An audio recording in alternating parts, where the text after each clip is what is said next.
Joan Mir berbicara, semoga besok saya bisa melakukan block pass pada Mark. Setelah duel Motegi Sprint, Joan Mir bertarung dengan mantan rekan setimnya Marc Marquez selama hari terbaiknya sebagai pembalap Honda MotoGP.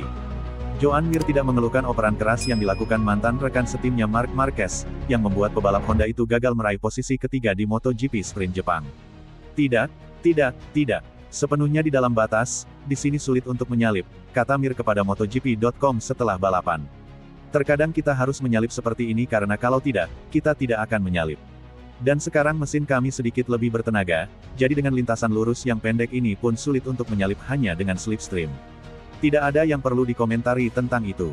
Memang benar itu membuat saya kehilangan banyak waktu, juga untuk dirinya sendiri, dia juga kehilangan banyak waktu. Tapi inilah balapan, kami memberikan pertunjukan yang bagus. Jadi semoga besok saya bisa melakukan block pass padanya, mari kita lihat. Hari Sabtu masih menjadi hari tersukses bagi juara MotoGP 2020 di atas arsip, dimulai dengan posisi kedua yang memukau, di antara pabrikan Ducati, di babak kualifikasi. Sementara Mir kemudian kehilangan kontak dengan Francisco Bagnaia dan Pedro Acosta dari KTM di awal sprint, ia mampu menjaga jarak dengan Marquez selama putaran demi putaran. Mark tampak kelelahan saat melebar beberapa kali, sementara Mir menggagalkan 2 kali percobaan menyalip dengan memotong ke bawah di puncak lintasan. Namun, setelah ban belakangnya terkelupas, Mir menjadi semakin rentan. Pebalap 93 itu akhirnya meluncurkan Desmosedici-nya ke bagian dalam tikungan tajam, memaksa Mir mengalah karena keduanya melebar dengan 5 lap tersisa. Harapan Mir untuk meraih podium belum sepenuhnya pupus, dengan Acosta yang juga kesulitan mempertahankan cengkeramannya. Namun, pebalap KTM itu berhasil menjaga jarak hanya 0,7 detik darinya. Sejujurnya, ketika podium sudah sangat dekat, ada sesuatu dalam diri saya yang membuat saya tidak 100% puas. Ujar Mir, yang belum pernah naik podium sejak Suzuki pada 2021, kepada MotoGP.com. Tapi saya senang karena setelah situasi yang kami alami selama beberapa tahun terakhir, dan juga Grand Prix sebelumnya ketika saya sangat tidak beruntung, akhirnya bisa menyusun sesuatu yang bagus terasa luar biasa, katanya. Kami berjuang sangat keras. Saya sangat menikmatinya dan apapun yang bisa kami lakukan besok akan menjadi anugerah. Bagnaia prediksi musim MotoGP, sangat berbeda, dengan perubahan Motegi. Pecco Bagnaia menang sprint hari Sabtu di GP Jepang. Pecco Bagnaia dari Ducati yakin ia akan menghadapi kejuaraan yang benar-benar berbeda, jika ia menemukan perbaikan motor MotoGP Grand Prix Jepang lebih awal. Sang juara dunia 2 kali itu telah bekerja keras sepanjang musim untuk menemukan kembali performa terbaiknya saat memenangkan gelar juara di GP25, di mana pembalap Italia itu menghadapi performa yang sangat menyedihkan belakangan ini. Namun, uji coba di Misano setelah Grand Prix San Marino, di mana Pecco Bagnaia diperkirakan kembali menggunakan garpu, lengan ayun, dan perangkat ketinggian pengendaraan tahun 2024, tampaknya telah membuka potensinya.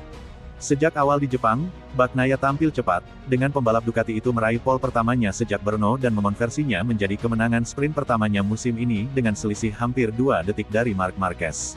Setelah berjuang keras di nomor sprint tahun ini, dengan podium terakhirnya diraih pada bulan Juni sebelum hari ini, peningkatan performa ini sangat menjanjikan. Sangat disayangkan kami tidak sampai di sana lebih awal karena itu akan menjadi kejuaraan yang sangat berbeda bagi saya, ujarnya kepada Sky Italia. Hanya tersisa 11 balapan lagi, menggabungkan Grand Prix dan Sprint. Tapi kami harus menatap ke depan, itu yang terpenting. Kami tahu apa yang telah kami sentuh, jadi memahami apa yang terjadi sangatlah penting. Hasil ini fantastis untuk suasana hati saya, bukan karena saya berhenti mempercayainya, karena saya selalu mengatakan bahwa saat saya berada dalam posisi untuk mendorong, saya akan unggul. Akhir pekan ini adalah pertama kalinya saya benar-benar merasa kompetitif.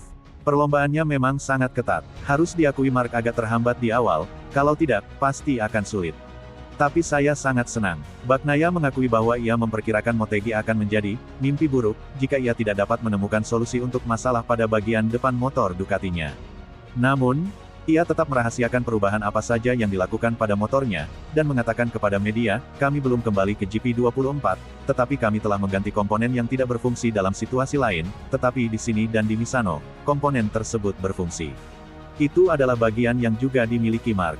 Bagnaia juga yakin bahwa ia dan Ducati bisa menemukan solusi ini lebih awal, tetapi mencatat bahwa tes pasca balapan sebelumnya sebelum Misano dilakukan di trek tempat ia memperoleh hasil yang kuat. Mungkin iya, tapi pada akhirnya, di momen-momen tersulitlah kita bisa mengeluarkan potensi terbaik kita, ujarnya. Saya harus mengatakan bahwa tes yang kami lakukan tahun ini dilakukan setelah Jerez dan Aragon. Setelah Jerez, saya finish ketiga dalam balapan dan tampil kuat, sama seperti di Aragon, di mana saya hanya terpaut 2 detik dari kemenangan. Jadi, kami lebih fokus pada detail lainnya. Sekarang kami fokus mencari part lain, berbeda dari apa yang kami pikirkan sebelumnya, dan itu berhasil karena saya kembali berkuda seperti biasa.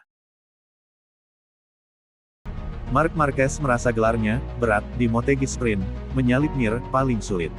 Marc Marquez mengaku merasakan beban ekstra atas gelar MotoGP saat ia berjuang untuk posisi kedua di sprint Jepang. Marc Marquez mengakui merasakan beban berat dari gelar dunia ke-9 yang menantinya selama MotoGP Jepang hari Sabtu, setelah sprint yang sulit di mana ia berjuang hingga ke posisi kedua di belakang rekan setim Ducati, Francisco Bagnaia. Marquez, yang dapat meraih mahkota pertamanya sejak 2019 akhir pekan ini, memulai hari dengan kecelakaan latihan sebelum menenangkan rasa gugupnya dengan lolos kualifikasi di baris depan. Namun, meski memulai dengan 5 posisi di depan saudaranya, Alex, satu-satunya pesaingnya yang tersisa dalam perebutan gelar, ketegangan perebutan gelar kembali terjadi di sprint. Saya merasa beban saya bertambah.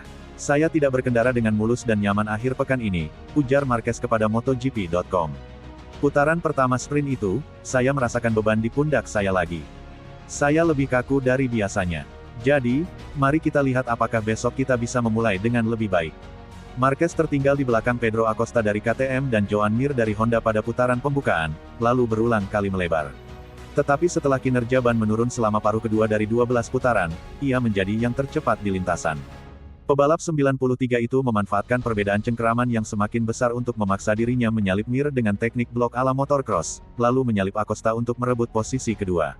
Hal tersulit dari balapan sprint adalah menyalip Joan Mir dan Pedro, kata Marquez. Mereka mengerem sangat terlambat, sangat keras. Joan, kalau dia merasakan ada sesuatu di samping, dia langsung melepas rem. Tapi kali ini, saya bilang, saya akan melepas rem sedikit lebih keras. Marquez finish 1,8 detik di belakang Bagnaia, yang meraih kemenangan sprint pertamanya di tahun 2025 untuk mengakhiri paceklik podium 10 balapan. Di Misano saja, dia sudah cepat, ujar Marquez. Dari FP1 di sini, dia membalap dengan sangat baik. Akan lebih baik jika rekan setim Anda lebih cepat karena saya bisa membandingkan, beradaptasi, dan bahkan berbagi komentar. Dengan Alex Marquez di luar perolehan poin di posisi ke-10, Marc mampu kehilangan 6 poin dari saudaranya pada hari Minggu dan masih dapat memastikan gelar juara dengan 5 putaran tersisa. Jorge Martin menderita fraktur bergeser saat tabrakan sprint MotoGP Jepang. Jorge Martin mengalami fraktur bergeser pada tulang selangka setelah bertabrakan dengan rekan setimnya di Aprilia, Marco Bezzecchi, di sprint Jepang. Mimpi buruk Jorge Martin di musim 2025 kembali berubah dengan cedera setelah sang juara bertahan didiagnosis mengalami fraktur tulang selangka di balapan sprint MotoGP Jepang. Memulai balapan dari posisi ke-17, Martin menerjang ke arah dalam saat melakukan pengereman di tikungan 1 pada awal balapan, tetapi kehilangan kendali dan jatuh dari res GP-nya saat ia mendekati pembalap di depannya. Tubuh bagian atas Martin kemudian menghantam sisi rekan setimnya Marco Bezzecchi, yang menyebabkan kedua pembalap Aprilia tersingkir dari balapan. Keduanya membutuhkan bantuan dari Marshall sebelum berjalan pergi, tetapi Martin terlihat memegangi bahunya.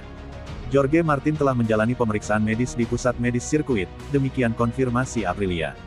Hasil ronsen menunjukkan adanya fraktur di tulang selangka kanan. Pengendara akan dipindahkan dengan helikopter ke Rumah Sakit Universitas Kedokteran Dokyo untuk menjalani pemindaian CT guna mendapatkan penilaian terbaik terhadap situasi. Dia telah ditarik dari Grand Prix Jepang hari Minggu. Kerusakan tulang selangka Martin menyusul patah tulang sebelumnya di tes Sepang, kecelakaan latihan pramusim, dan kemudian GP Qatar, yang menyebabkan dia absen pada 10 dari 11 putaran pembukaan. Pembalap Spanyol itu tiba di Jepang dengan mengatakan bahwa pramusimnya telah berakhir setelah menyelesaikan 5 putaran berturut-turut ditambah tes Misano, dan ingin meningkatkan hasil terbaik Race GP di posisi keempat. Cedera tersebut dipastikan akan membuat Martin absen dari putaran Indonesia minggu depan, tetapi, dengan asumsi tidak ada komplikasi setelah pelat dipasang, ia berpotensi pulih dan dapat membalap di Phillip Island bulan depan. Akan tetapi, Martin dan Aprilia mungkin merasa sirkuit yang tersisa, Phillip Island dan Sepang, tidak sepadan dengan risikonya, sehingga hanya menyisakan Portimao dan Valencia.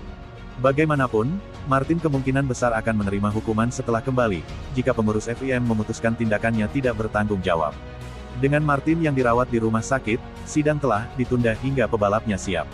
Aprilia telah mengonfirmasi Martin akan menjalani operasi di Spanyol pada hari Senin. Besok pagi Jorge Martin akan terbang kembali ke Spanyol, kata tim tersebut. Pada hari Senin, di Rumah Sakit Universitari Dexes di Barcelona, beliau akan menjalani operasi reduksi dan fiksasi fraktur tulang selangka kanan. Operasi akan dilakukan oleh Dr. Xavier Mir dan tim medisnya.